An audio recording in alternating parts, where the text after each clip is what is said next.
1780년 7월 12일 전날 밤마다 숙소를 벗어나 심량의 상인들과 이틀 동안 밤새 놀았더니 피곤함이 몰려왔다.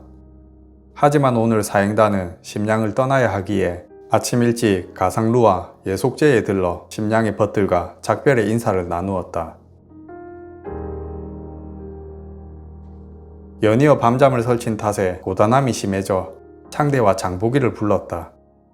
양쪽에서 부축하게 하고서 걸으며 한참을 자고 일어나니 그제서야 정신이 맑아져 주변 풍경들이 눈에 들어오기 시작했다. 이때 장보기가 말했다. 조금 전 주무실 적에 몽고 사람이 낙타 2마리를 끌고 지나갔습니다. 뭐? 왜 내게 알리지 않았느냐? 내가 이들을 꾸짖었더니 창대가 말하길. 그때 코 고는 소리가 천둥치듯 하시는데 불러도 깨질 않으시니 저희가 어찌하겠습니까? 저희들도 처음 보는 것이라 그것이 무엇인지는 모르나 생각해보니 낙타인 듯하여 말씀드리는 것입니다. 그래, 그 모습은 어떻느냐? 참으로 말로 하기 어렵습니다. 말인가 하면 굽이 2쪽밖에 없고 꼬리를 보고 소인가 하면 머리에 뿔이 없어서 그 또한 아니고 얼굴이 양처럼 생겨 양이구나 하면 털은 꼬불거리지 않거니와 등에는 삼봉울이 2개가 솟아 있었습니다. 게다가 머리를 쳐들면 거위 같은 모습을 하고 눈은 장님처럼 떴습니다. 과연 그것이 낙타가 맞나보다. 그래, 그 크기는 어떠하더냐? 높이가 저기 허물어진 담장만 했습니다. 다음부터는 처음 보는 물건이 있거든 비록 졸 때거나 식사할 때라도 반드시 알리거라. 나는 창대에게 단단히 타일러 놓았다. 해가 조금씩 저물 무렵이었다. 강가에 수백 마리의 나귀떼가 물을 먹고 있었다. 푸른색 짧은 치마와 검은 신을 신은 노파 옆으로 7, 8살로 보이는 어린아이가 따라다니고 있다. 그 노파는 한 손에 수수대를 들고서 나귀를 몰았는데 저 많은 나귀들이 한 집에서 기르는 것이 믿어지지 않았다.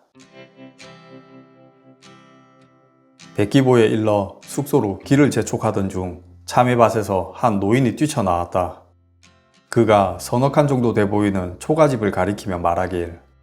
이 늙은이가 혼자 길가에서 참외를 팔아 연명하는데 당신네 조선 사람 40~50명이 이곳을 지나가다가 참외를 사 먹었습니다.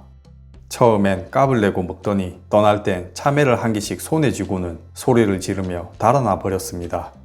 그럼 왜 상전에게 하소연하지 않았습니까? 그러자 노인은 눈물을 흘리면서 말했다. 그렇지 않아도 이미 그리 했습니다. 하지만 상전이 들어도 못 들은 척하니 나 홀로 어찌 40~50명을 당할 수 있겠습니까? 오히려 그들을 쫓아갔다가 장정 하나가 내 얼굴에 참외를 던지니 눈에서 번개불이 번쩍이고 얼굴엔 아직 참외물이 마르지 않았습니다. 그가 이리 말하며 내게 청심환을 달라고 졸라대기에 내가 없다고 하였더니 이번엔 창대에게 가서 참외를 팔아달라고 떼를 쓰고는 참외 5개를 앞에 가져다 놓았다. 마침 목이 마르기도 하여 하나를 까서 먹어보니 향기와 맛이 좋은 터라 남은 4개는 밤에 먹기로 하고 창대와 장보기 것도 2개씩 더 샀다. 그런데 노인은 9개의 참외값으로 80푼을 달라고 또 떼를 썼다. 장보기가 50푼을 주었더니 오히려 화를 내며 돈을 받지 않았다.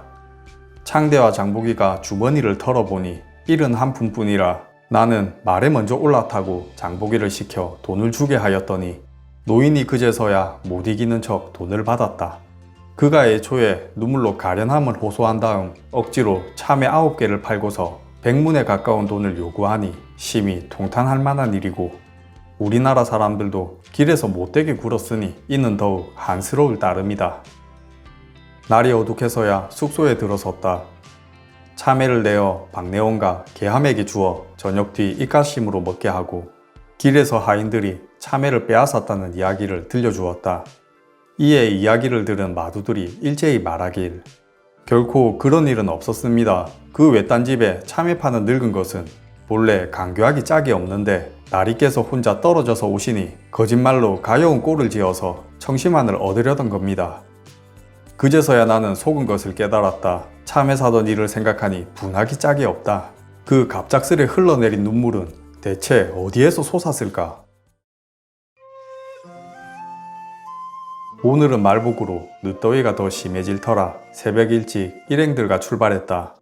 우리가 가는 길에 일판문과 이도정이란 곳이 있는데 이곳은 땅이 움푹 파여 있어 비가 조금만 와도 뻘밭으로 변한다. 봄에 얼음이 녹을 무렵에는 잘못하면 사람이나 말이 순식간에 빨려들어 가까이 있어도 구출하기 어렵다. 작년 봄에 산서에서 온 장사꾼 20여 명이 나귀를 타고 오다가 일판문에서 한 번에 빠져 사라져 버렸고, 우리나라 마부도 2명이 빠져 목숨을 잃었다 한다. 요동벌판에 천리에 이르는 뻘밭은 떡가루처럼 부드럽고 비를 맞으면 반죽처럼 진득거린다. 그곳에 지나가다 빠지기라도 하면 무릎과 허리까지 빨려 들어가는데, 한 다리를 뺀다고 해도 다른 쪽 다리가 더 깊숙이 들어가 결국 온몸이 땅속 깊은 곳으로 흔적도 없이 사라질 수 있다. 지금은 청나라 황실이 자주 심양을 다니기에 나무를 엮어 다리를 만들어 두었다. 3년마다 한 번씩 보수한다는 이 다리는 200여리에 걸쳐 일관되게 뻗어 있는데, 물리적 힘이 굉장한 것도 놀랍지만 그 정교하게 맞춰진 솜씨는 더 놀랍다. 민간에서 흔히 사용하는 물건들조차 이러한 규모를 본받아 대개 비슷한 크기로 만들어진다. 이는 홍대용이 말한 것처럼 우리나라가 중국의 신법에 미치지 못한다는 것을 보여주는 예일 것이다. 이날 밤에 소흑산에 도착하여 상점가를 둘러보았다. 다행히 상점들이 아직 문을 닫진 않아서 한 곳에 들어가 보았다. 탁자 주변으로 사람들이 앉아 있는데 그중 한 사람이 탁자 위에 자리를 잡고서 글자를 쓰고 있었다. 내가 그의 필법을 보니 아주 옹졸하여 이참에 내 재주를 한번 뽐내보고자 했다. 탁자 위에 남아있는 종이에 먹을 진하게 묻혀 글자를 써내려가니 사람들이 내 글씨를 보고 한마디씩 하기 시작한다. 어떤 이는 조선 사람이 글씨를 참 잘 쓴다고 말했고, 또 어떤 이는 동이도 글씨를 우리와 같게 쓰네 라고 했다. 나는 이쯤에서 붓을 탁 하고 소리내어 내려놓고선 일어서니 여럿이 내 손목을 잡고선 잠깐만 앉아 계시라며 부탁하기 시작했다. 이들이 내게 조남이 어떻게 되십니까? 하고 물어 내가 성명을 써보이자 그들이 더 기뻐하였다. 처음 들어올 때는 별다른 관심을 보이지 않더니만 내 글씨를 본 뒤로는 차도 내어오며 확연히 달라진 태도를 보이기 시작했다. 이때 상점 주인이 가게 앞에 걸만한 글을 써달라고 요청했다. 사실 어제도 신민둔이라는 곳에 도착했을 때 전당포에 들러 글자를 써주었었다. 그곳에서도 나는 글자를 써주며 재주를 뽐내었는데 역시나 전당포 주인이 가게 앞에 걸 글자를 써달라고 요청했다.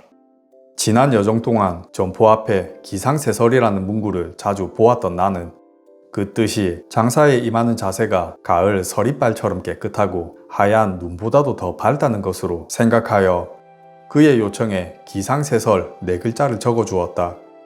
하지만 주인은 못 믿어온 표정을 지으며 우리 점포와 상관도 없네 뭐 라고 하며 퉁명스럽게 말했다. 나는 또 만납시다 라고 말하고 점포를 나와 생각하길 총구석에서 장사나 해먹는 녀석들이 심양 사람들처럼 잘 쓴 글씨를 알 턱이 있나? 무식한 놈들 이라고 하며 투덜거렸었다. 그런데 오늘 또 이곳에서 상점 주인에게 글씨를 요청받았으니 나는 다시 한번 기상세설이란 글자를 써주기로 마음먹었다. 그런데 이번에도 여러 사람들이 수상한 눈빛을 주고받으며 난감한 표정을 지어대니 그제서야 뭔가 잘못되었음을 눈치채고 이들에게 묻길 제가 쓴 글귀가 이 점포와 아무 상관없는 글입니까? 그렇습니다. 저희 점포는 부인들의 장신구만을 다루는 곳이지 국수집이 아닙니다. 나는 내 실수를 깨닫고 어제 한 내 행동에 부끄러움을 느꼈다. 하지만 이들에겐 사실 알고 있었지만 장난으로 써보았을 뿐이라 대강 둘러대고선 다시 글을 써주었다. 나중에 알고 봤더니 기상세설은 마음이 밝고 깨끗함을 뜻하는 것이 아니라 면발이 서리처럼 가늘고 눈보다 하얀 것을 자랑할 때 쓰는 말이었던 것이다. 이날 이후로 기상세설이란 글자를 볼 때마다 필시 국수집일 것이라 생각했다.